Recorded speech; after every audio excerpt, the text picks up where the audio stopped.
Bismillahirrahmanirrahim. Assalamualaikum warahmatullahi wabarakatuh.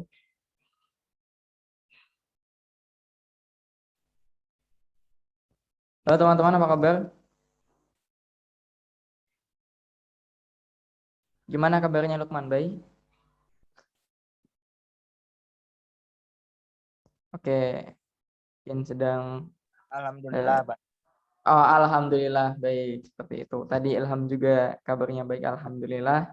Sebelum kita memulai pelajaran kita pada sore hari ini, mari kita berdoa agar kita diberikan pemahaman dan semoga ilmu kita berkah.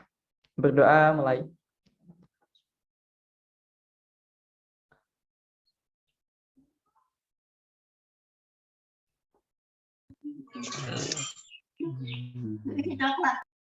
Berdoa cukup. Teman-teman, kali ini kita akan belajar mengenai kemagnetan. Tapi sebelum itu, apa kalau teman-teman ada suatu pertanyaan misalnya atau mungkin tugas yang ada di kelas, boleh ditanyakan di sini juga sebenarnya. Mungkin Lukman ada tugas atau mungkin sesuatu yang bisa didiskusikan soal IPA mungkin ada nggak?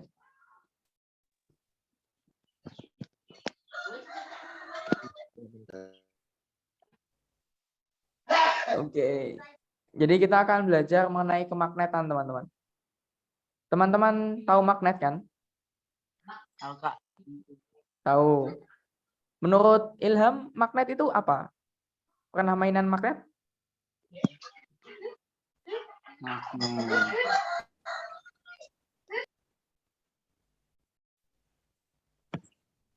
Gimana menurut Ilham, magnet itu apa?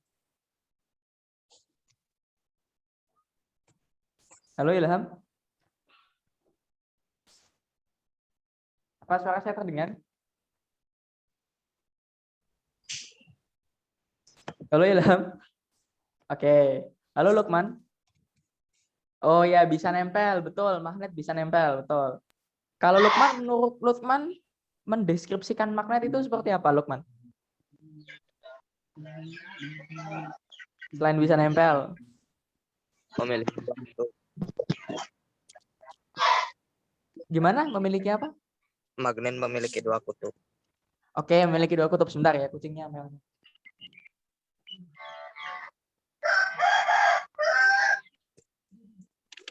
Ya, benar. Magnet dia tuh memiliki dua kutub dan magnet juga dia bisa nempel.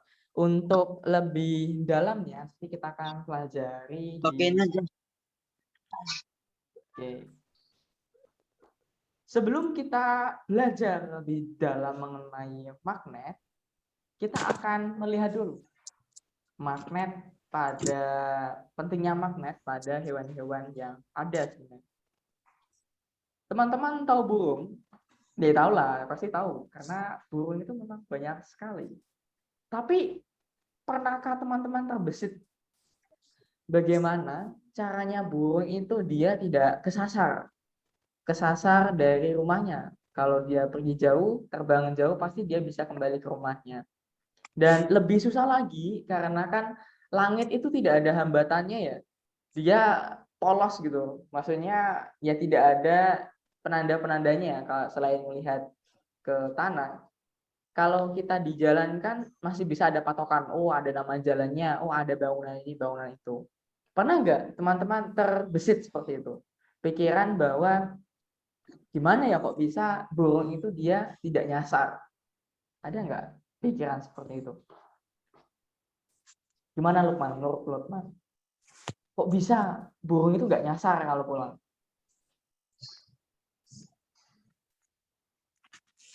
Ada Arah ide? Gimana? arah angin. Oke, arah angin. Kalau Ilham? Menurut Ilham kenapa kok burung kalau pulang nggak nyasar? Atau kalau pergi-pergi ya tahu tujuan gitu nggak nyasar? Gimana menurut Ilham? Kita lihat sama jawabannya. Oke, lewat arah angin. Ya, hmm, Bisa jadi, tapi ada jawaban yang lebih tepat. Atau dia mengetahui kutub mungkin. Ya, itu adalah jawaban yang akan kita bahas. Betul sekali. Dia sebenarnya bukan, ya mengetahui kutub, kalau mengetahui tempat secara spesifiknya bukan. Tapi burung itu dia bisa merasakan medan magnet bumi. Jadi sebenarnya bumi ini adalah sebuah magnet yang besar, teman-teman. Dan burung di sini itu dia akan bermigrasi. Burung dia melakukan migrasi. Banyak sih faktor-faktor yang membuat burung bermigrasi, tapi yang kita bahas di sini adalah poinnya, kenapa burung kalau dia bermigrasi, kalau dia berpergian dari satu tempat ke tempat lain, dia itu tidak nyasar. Dan ternyata dia itu menggunakan, atau bukan menggunakan, dia bisa merasakan medan magnet yang ada di sini. Ada sebuah penelitian. Kan ada orang yang mengirim mengirim surat melalui burung merpati dulu ya. Terus peneliti ingin tahu bagaimana cara merpati untuk pulang dan tahu jalannya itu gimana caranya kan. Ternyata merpati memanfaatkan medan magnet bumi sebagai penunjuk arah. Jadi dia merasakan keberadaan medan magnet dan dari medan magnet itu dia bisa mengetahui jalan yang pulang, jalan yang tepat itu yang mana.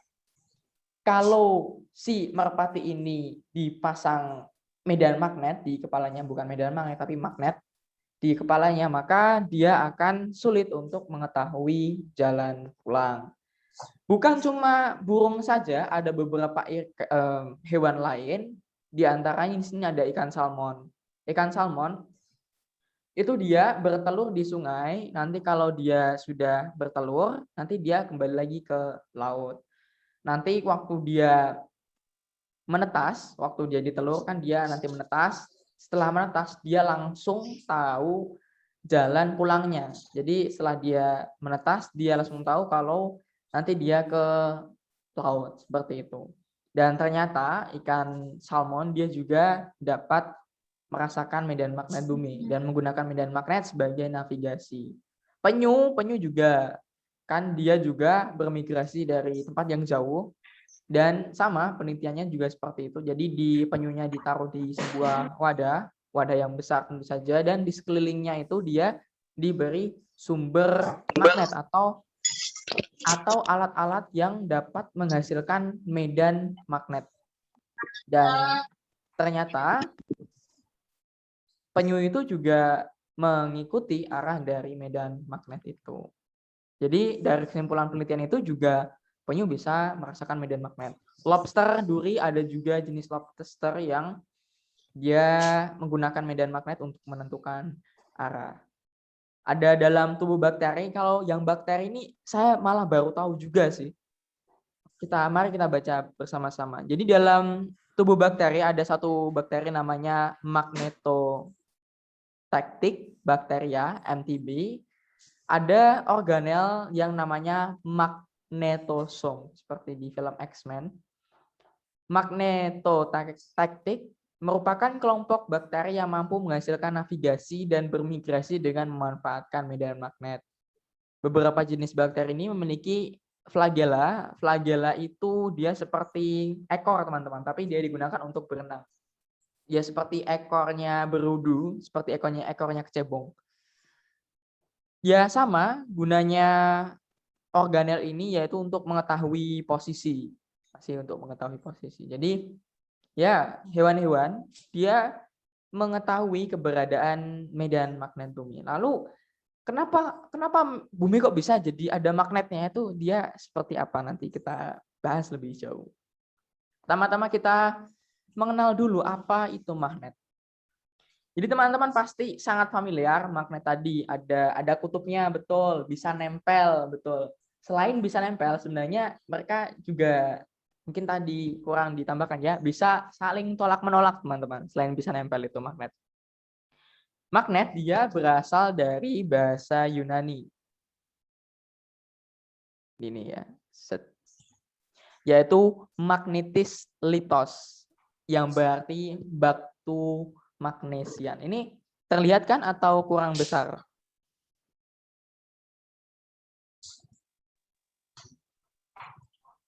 Oke, cukup ya. Jadi magnesia itu adalah daerah di Yunani dulu dan sekarang dia sudah masuk daerah Turki. Dan di daerah Oke, terima kasih Ilham. Dan di daerah tersebut itu ada ada batu namanya batu, diberi nama batu magnesian sesuai nama tempatnya. Jadi mereka itu dulu bingung. Jadi mereka nemuin batu, terus batu itu ternyata dia bisa barang-barang logam tertentu, lebih tepatnya itu dia nempel pada batu magnesian ini. Dan nempel juga dengan sesamanya atau kadang bisa tolak-menolak. Dan ya, itu awal mula magnet dari situ. Kalau sekarang bukan sekedar batu, tapi kita bisa membuat magnet itu dari apa? Dari logam seperti yang paling umum adalah besi dan baja. Magnet memiliki bentuk yang beragam sekarang, disesuaikan dengan kebutuhannya. Dan yang ada di contoh ada magnet batang dan magnet yang bentuknya U. Magnet sebenarnya juga kalau teman-teman pernah punya mobil-mobilan yang pakai baterai, di dalamnya kan dia ada dinamo atau ada penggeraknya, ada mesinnya. Itu di dalamnya dia juga ada magnet. Magnetnya dia bentuknya itu apa ya? Bentuknya sebentar saya gambarkan. Bentuknya seperti ini teman-teman. Jadi kalau dilihat itu dia dilihat dari samping, dia melengkung.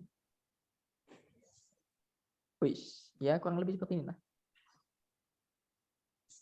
Ini seperti ini teman-teman. Dia berbentuk lempeng gitu. Lempeng tapi melengkung. Ya seperti setengah, enggak sampai setengah sih, tapi seperti tabung gitu. Tabung tapi sudah dibelah, bambu dibelah gitu. Dan ya penggunaan magnet atau bentuk magnet disesuaikan dengan penggunanya. Mau diapakan magnet itu. Lalu ada seperti yang dikatakan tadi juga ada kutub. Magnet itu dia memiliki kutub. Di sini ada kutub N, adalah N. Ini N. Lihat ya. Ya, dan yang di sini S. N itu dia singkatan dari North atau utara. Jadi maksudnya N adalah dia kutub utara.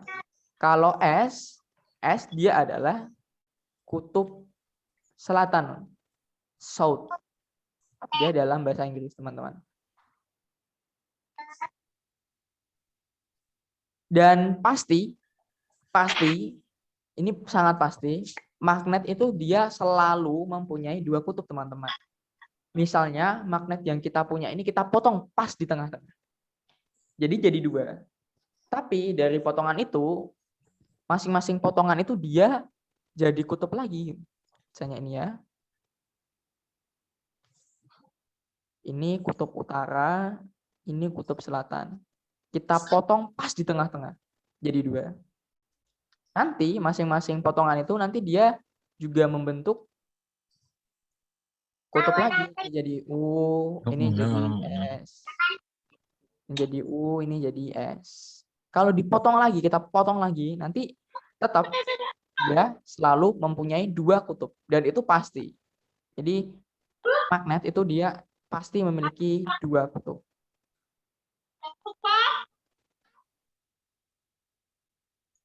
Seperti itu. Selanjutnya. Jadi tadi juga disebutkan waktu kita di awal-awal tanya, magnet itu apa sih? Disebutkan bahwa magnet itu ya nempel. Magnet itu dia bisa nempel. Pada contoh yang A, ini kan dia nempel antara dia kutub apa ini ya? Kutub, pokoknya dia berbeda kutub. Misalnya ini utara, ini selatan. Maka dia akan saling tarik menarik, teman-teman. Kalau dia berbeda kutub, nah bukan. Kalau dia berbeda kutub, dia akan tarik menarik. kalau dia kutubnya sama, dia akan tolak menolak. Kan teman-teman kalau punya dua magnet, kalau didekatkan, itu ada bagian yang dia nempel, ketika dia dekatkan langsung dia set gitu. Tapi ada bagian, mungkin teman-teman balik atau mungkin teman-teman apakan, waktu didekatkan mereka itu ada seolah-olah gaya saling tolak menolak gitu. Dan itu bukan seolah-olah, memang ada gaya tolak menolak sebenarnya. Jadi ini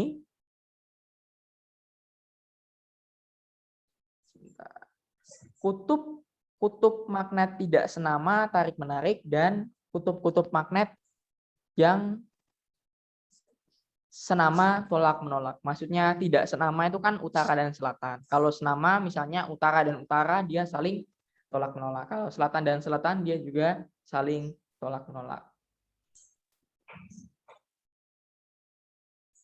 Terus kita mungkin bingung. Apakah ini kekuatan gaib atau mungkin kekuatan dari mana? Kenapa kok bisa magnet bisa mengeluarkan gaya seperti itu? Kita baca paragraf ini teman-teman. Dari mana kekuatan magnet berasal? Apa beda gaya magnet dengan gaya listrik? Dan mari kita mengingat materi tentang gaya listrik. Kemarin kita sudah bicara mengenai gaya listrik. Jadi gaya listrik berasal dari adanya interaksi antar muatan. Sedangkan gaya magnet berasal dari adanya interaksi antar kutub-kutub magnet yang ditimbulkan oleh gerakan muatan listrik atau elektron pada benda. Kita lihat gambar nomor 6.9. Pada gambar yang A, pada gambar yang ini, yang merah putihnya itu adalah, ya anggap saja itu adalah atom. Anggap saja itu atom. Teman-teman, atom, kalau teman-teman ingat, dan saya yakin teman-teman ingat, itu dia punya bagian positif dan punya bagian negatif. Sederhanakan saja, jadi partikel-partikel penyusun magnet itu dia seperti sebuah bola. Dan bolanya itu dia ada mukanya. Bolanya punya muka. Dan masing-masing muka itu dia punya nilai. Ada muka negatif dan ada muka positif. Kalau mukanya itu dia saling tidak beraturan, seperti yang di gambar A, itu dia nanti tidak ada medan, teman-teman. Jadi tidak ada magnet di situ. Karena dia saling tidak beraturan.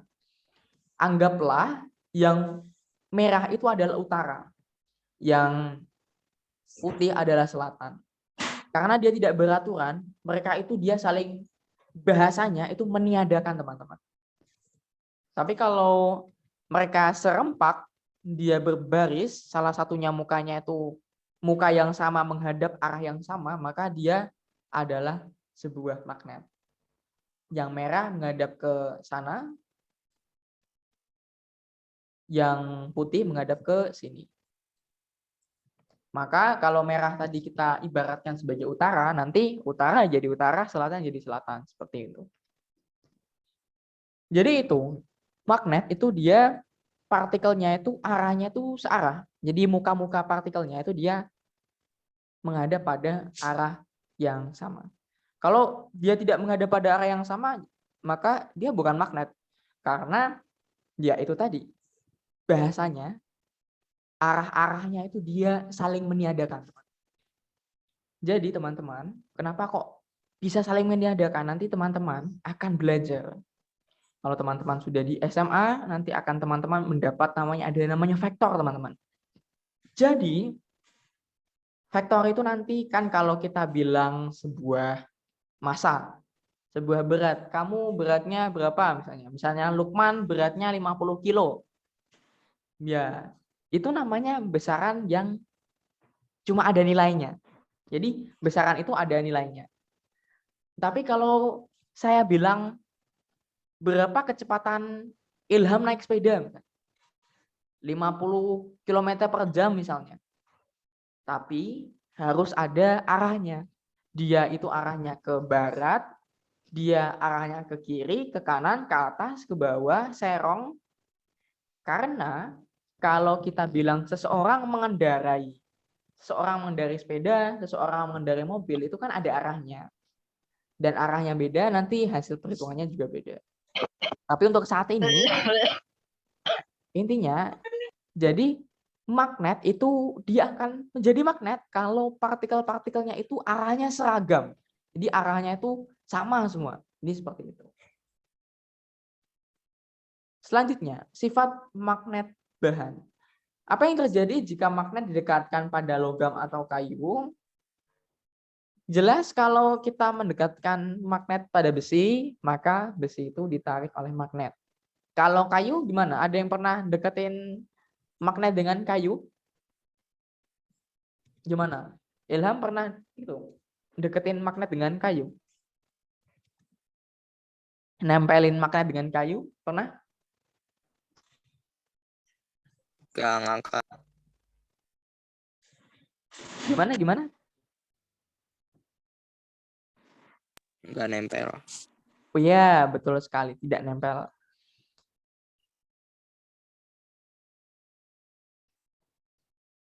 Terus kalau didekatkan dengan besi, gimana? Nggak nempel juga? Nempel. Nempel. Jadi, di alam ini, di alam kita, benda itu kalau kita bagi dia ditempel atau tidaknya, maka dibagi menjadi 3, teman-teman. Ada namanya ferromagnetik, ada namanya paramagnetik, dan ada namanya diamagnetik. Benda-benda yang ditarik kuat oleh magnet itu maksudnya ferromagnetik. Benda-benda yang dapat ditarik kuat oleh magnet itu namanya ferromagnetik.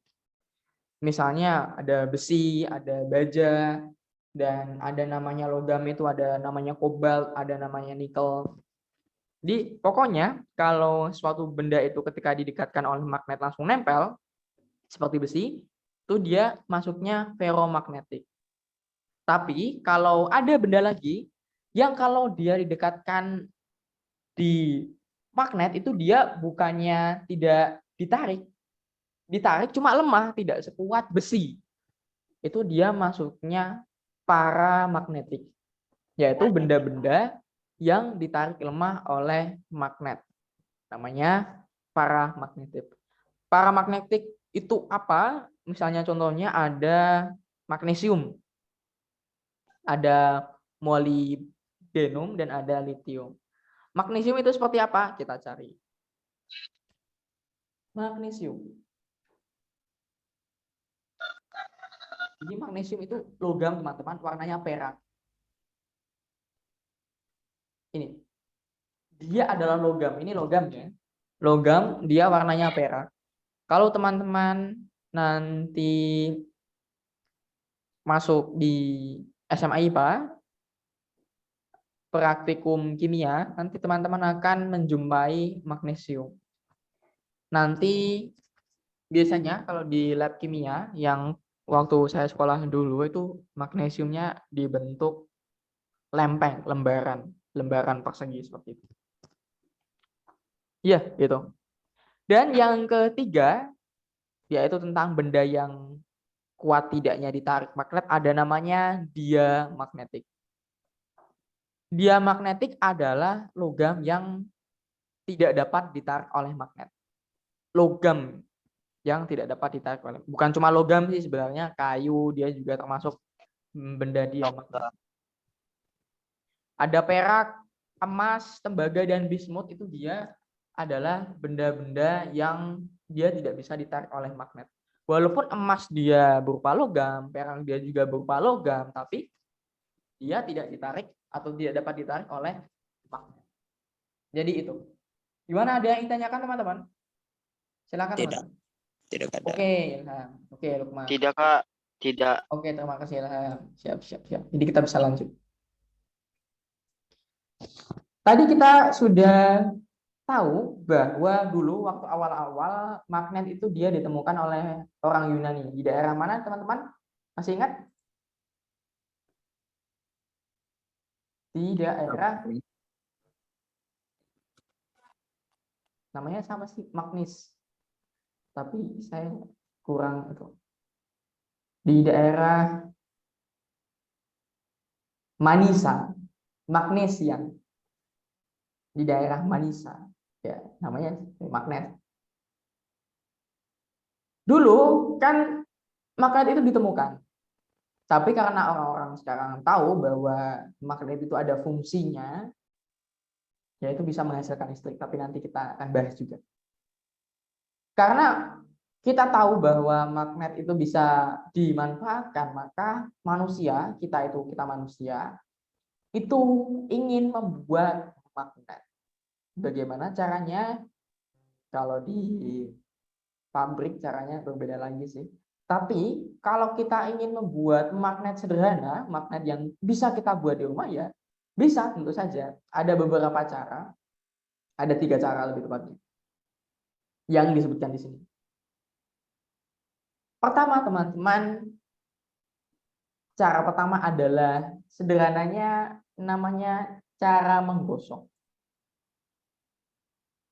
Cara menggosok.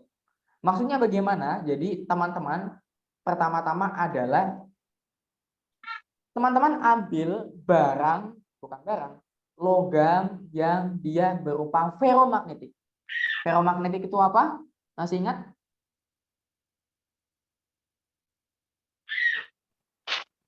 Benda yang bisa melekat magnet. Ya, benda yang ditarik kuat oleh magnet.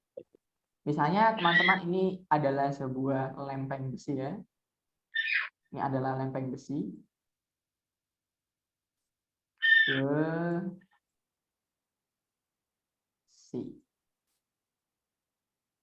Besi. Ujung kutub selatan magnet yang digosokkan dari ujung besi B ke A.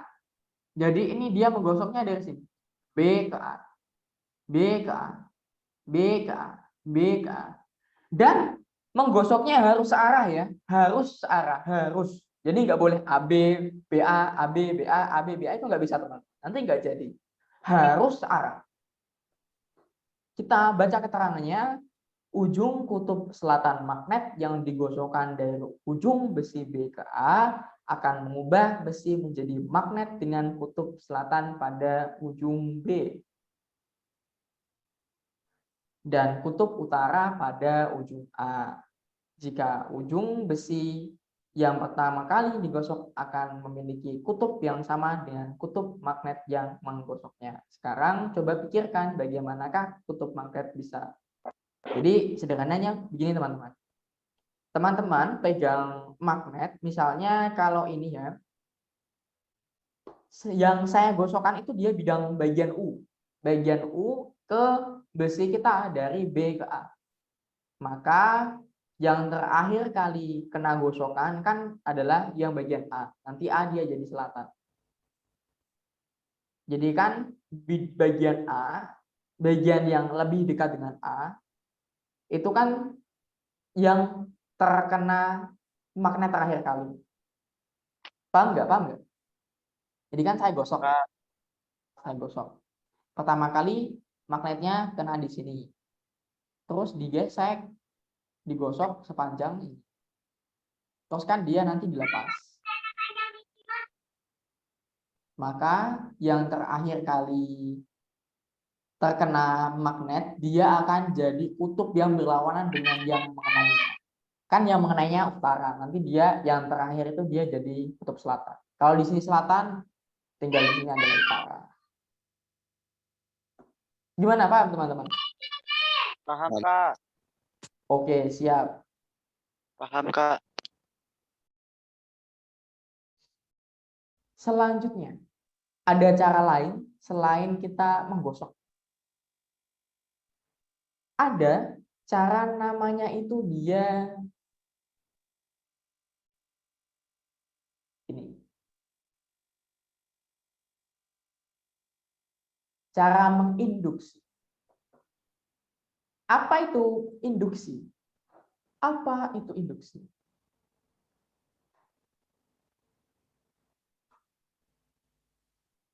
Induksi magnet.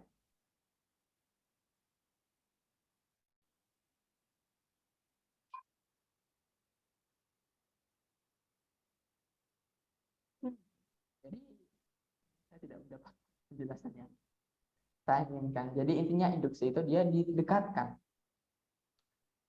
Maksudnya didekatkan bagaimana? Misalnya kita punya sebuah magnet. Magnetnya itu yang merah dan biru, teman-teman. Tentu jelas diberi warna merah dan biru biar lebih mudah dan lebih cepat dibedakan. Mungkin ada yang cuma diberi U atau S, tapi saya rasa saya jarang atau nggak pernah sih lihat yang cuma diberi nama U dan S, pasti dia diberi warna yang berbeda.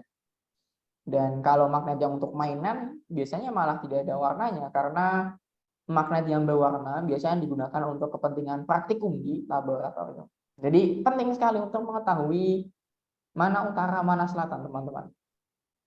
Kembali lagi ke sini. Kita punya magnet merah dan biru. Dan kita punya sebuah logam apa, teman-teman? Logam apa? Apakah dia magnetik, paramagnetik, atau ferromagnetik? Gimana, Ilham?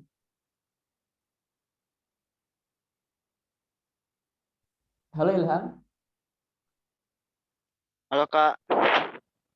Kira-kira kalau kita ingin membuat logam menjadi magnet, kita pilih yang paramagnetik, diamagnetik, atau ferromagnetik? Vero. Ya, betul sekali. Jadi ferromagnetik. Dia adalah logam yang ditarik kuat oleh magnet. Jadi batang Ba itu adalah logam ferromagnetik. Kalau kita dekatkan, cukup dekatkan saja sebenarnya sudah bisa, teman-teman. Jadi dekatkan, nanti dia bisa jadi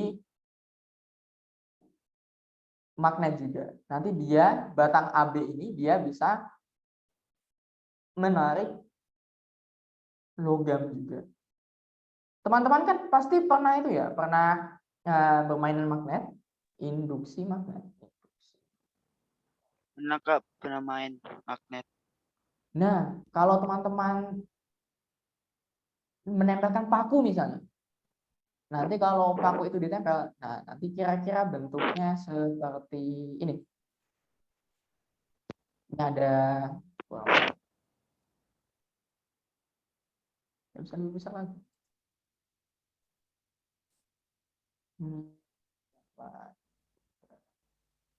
Kalau magnet itu dia, benda itu sudah jadi magnet, nanti dia bisa menarik benda-benda lain, teman-teman. Misalnya paling sederhana itu paku. Soalnya dulu saya seringnya main ini paku. Ini misalnya kan ketika paku ini dia sudah terkena magnet, nanti paku-paku yang lain, paku-paku bawahnya itu dia juga bisa jadi magnet juga. Seperti itu. Jadi itu adalah proses induksi. Gimana, teman-teman? Ada yang ingin ditanyakan?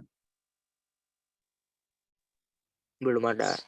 Tidak ada Kak. Oke, belum ada. Terima kasih. Ya, boleh. Selanjutnya, ada cara lagi membuat benda itu jadi magnet, yaitu dengan cara dialiri oleh arus listrik.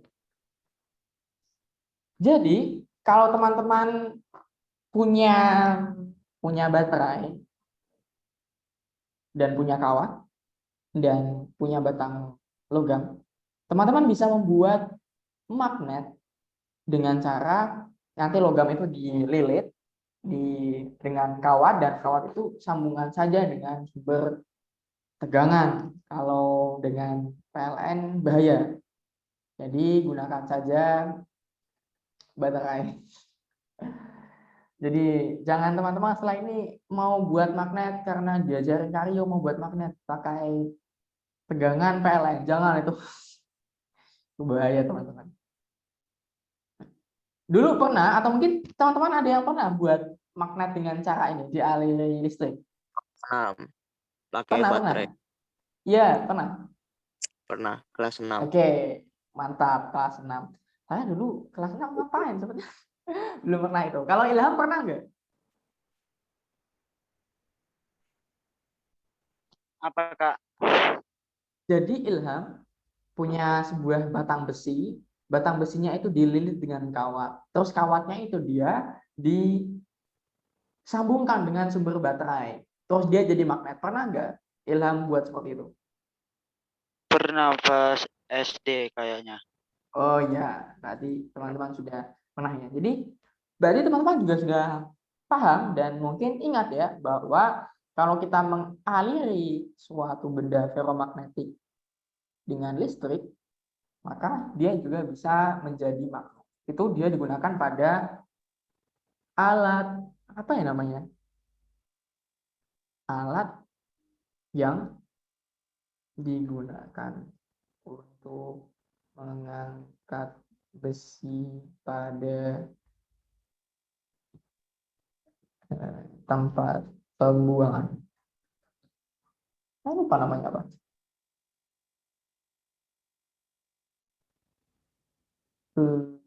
Alatnya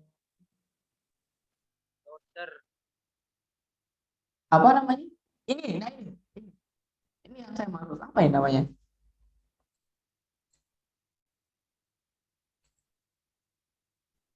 Jadi alat ini kan dia pakai prinsip itu elektromagnetik. Jadi kalau alat bagian ininya, bagian yang seperti ujung tangannya itu, dia adalah benda ferromagnetik dan kalau dia dialiri listrik, dia bisa jadi magnet dan dia bisa mengangkat ya logam yang bisa ditarik dengan magnet. Tapi kalau aliran listriknya dia diputus atau dihentikan, maka dia tidak bisa menarik magnet. Jadi itu adalah salah satu kegunaan dari atau implementasi dari ini elektromagnet. Buat magnet dengan cara dia dialiri oleh arus listrik. Sebenarnya teman-teman, penggunaan elektromagnetik itu sangat luas pada kehidupan kita. Salah satunya di sini dicontohkan ada bel listrik yang sederhana ya. Jadi bel listrik yang ting dong atau mungkin kalau dipencet itu suaranya bisa musik misalnya. Oh, bukannya seperti itu teman-teman. Bel yang ini sih jadi yang besi gitu. Yang suaranya tring. Nah, suaranya gimana ya niruinnya? Pokoknya nanti benda ini, bagian ini alat pemukulnya ini nanti dia mukul ini. Jadi dia jadi suaranya ting gitu. Nih, kan nanti dia mukul ini ke sini. Dia mukul. Secara sederhananya teman-teman sama. Jadi lengan pemukul ini kan dia berupa besi. Kalau dia dialiri dengan baterai, ya bukan dialiri dengan baterai, dialiri dengan arus listrik.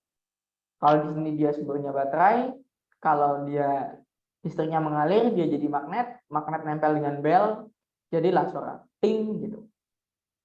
Sederhananya seperti itu. Cuma kalau saya sendiri saya belum apa namanya? belum pernah lihat secara langsung sebenarnya. Gimana, ada yang ditanyakan? Tidak ada. Apakah Ada yang ditanyakan? Tidak ada. tidak ada? Ya, belum ada. Di sini juga ada penerapannya, ada saklar elektromagnetik. Dan di sini ada telepon kabel. Sebentar.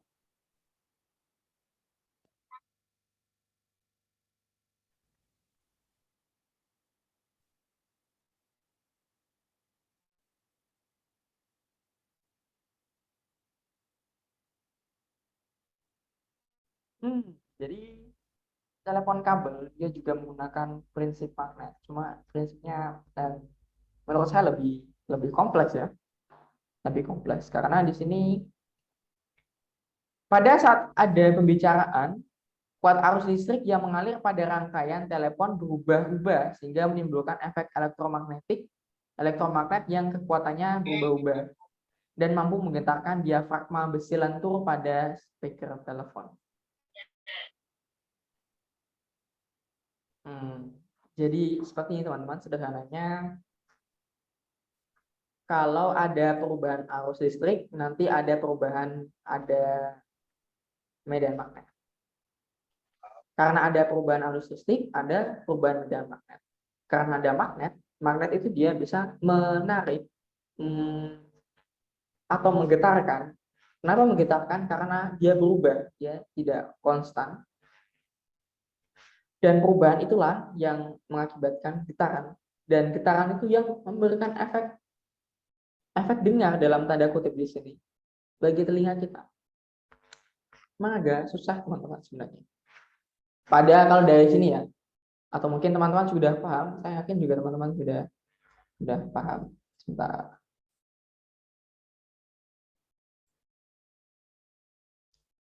Gimana, ditanyakan? Ya ada Kak.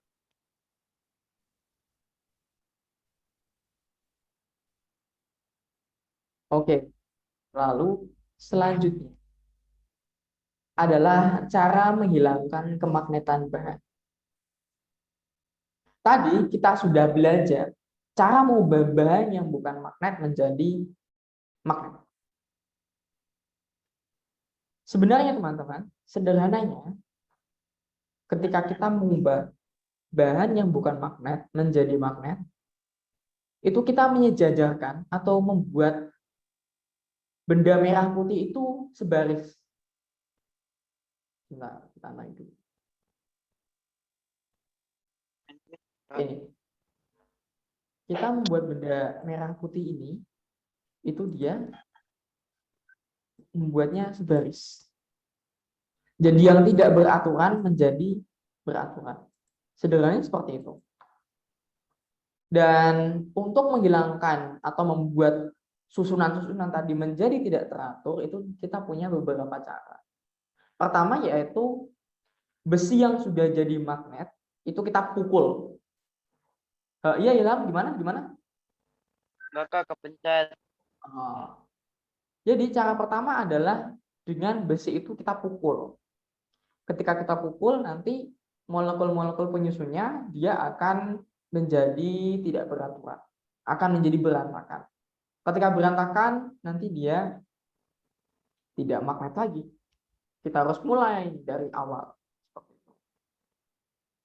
Lalu selanjutnya yaitu dibakar. Kenapa kok dibakar dia bisa membuat molekulnya menjadi tidak teratur? Menjadi teman-teman, kalau kita menaikkan suhu suatu benda, maka kita sebenarnya mempercepat gerakan atom yang ada di dalam benda tersebut.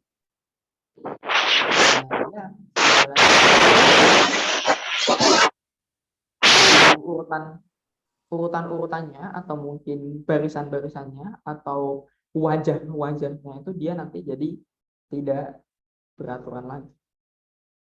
Dan selanjutnya yaitu memberikan sumber tegangan AC atau tegangan bolak-balik. Teman-teman tahu perbedaan tegangan AC dan tegangan DC?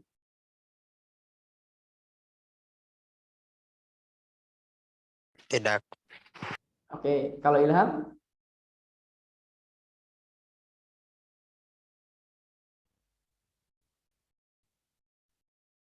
Jadi teman-teman, tegangan itu ada dua, atau sumber listrik itu ada dua.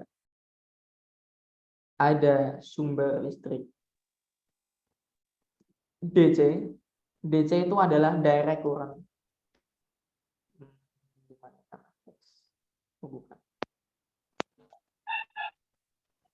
Jadi DC adalah direct current atau arus searah. Dan yang kedua ada AC yaitu alternating current atau arus bolak-balik.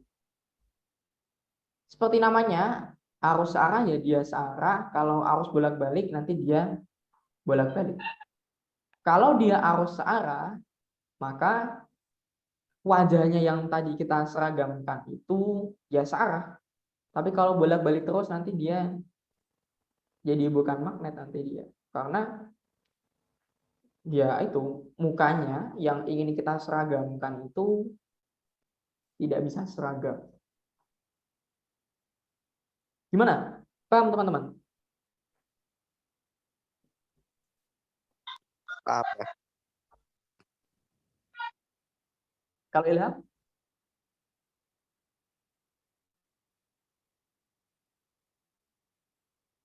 Oke. Selanjutnya kita masuk pada medan magnet. Apa itu medan magnet dulu teman-teman? Oh, di sini ada ya. Menurut teman-teman apa? Medan itu apa medan? Daerah. Oke, daerah. Magnet? Daerah magnet. Ya, ya daerah magnet. Oke. Kalau Ilham gimana? Apa itu medan magnet? Sama Kak. Oke, sama. Apa itu tadi? Daerah magnet. Oke, daerah magnet. Ya, boleh dapat diterima, tapi lebih lengkapnya adalah daerah di sekitar magnet yang dapat mempengaruhi magnet atau benda ferromagnetik tersebut. Jadi benar, medan magnet adalah daerah yang masih dipengaruhi oleh ya magnet itu sendiri. Kalau daerah tersebut kamu dekatkan paku dia masih ketarik, maka dia masih di dalam medan magnet tersebut. Kalau paku kamu dekatkan dia tidak tertarik, maka dia tidak berada dalam medan magnet tersebut. Atau medan magnetnya nol di situ. Dan medan magnet itu dia ada polanya. Kalau teman-teman lihat di gambar ini, itu kan, nah sini kan ada polanya. Jadi dia bukan sebuah acak seperti itu. Dia pola medan magnet. Dia keluar teman-teman dari utara menuju selatan. Maksud perkataan saya gimana? Seperti ini. Pola medan magnet. Net. Nah, ini gambarnya sangat bagus sekali. N adalah north atau utara dan S adalah south atau selatan. Jadi arahnya itu medan magnet ada arahnya teman-teman. Jadi dia adalah namanya itu dia besaran vektor. Medan magnet memiliki arah dari arahnya itu dari utara ke selatan dan itu pasti dan selalu utara ke selatan. Bentuknya seperti ini. Gimana dari gambar ini ada ingin ditanyakan nggak? Ada yang penasaran mungkin kenapa gambarnya seperti itu? Terus kalau medan magnetnya saya putar-putar, apakah tetap seperti itu misalnya? Gimana? Ada pertanyaan? Ya ada Kak. Oke, kalau Lukman? Apa ya? Maaf tadi itu habis bantu ortu. Oke, nggak apa-apa. Jadi kita tadi sedang bicara mengenai bentuk medan magnet. Jadi medan magnet itu ada bentuknya. Tadi kan ini itu misalnya ini ada yang kotak ini yang adalah magnet ya teman.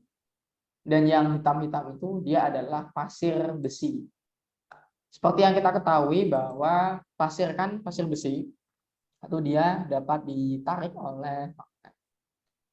Dan ketika pasir bersih ini kita taburkan, maka dia akan membentuk sebuah pola. Dan polanya itu adalah pola medan magnet seperti ini. Jadi bentuknya seperti ini. Baik, kita cukupkan sampai di sini. Ada yang ingin ditanyakan, teman-teman? Jadi belum sih Kak. Oke, belum ada. Kalau Ilham? Belum ada Kak. Belum ada Kak. Oke. Kalau kita belum ada pertanyaan, kita cukupkan sampai di sini. Terima kasih teman-teman yang sudah bergabung. Sebelum kita tutup, kita baca bacaan kafaratul majelis. Subhanakallahumma wa bihamdika asyhadu an la ilaha illa anta astaghfiruka wa atubu ilaik. Wassalamualaikum warahmatullahi wabarakatuh. Terima kasih teman-teman sudah datang. Ya, Tuh. Assalamualaikum. Makasih Karyo. Sama-sama. Sama-sama, Bi. Kasih Kak.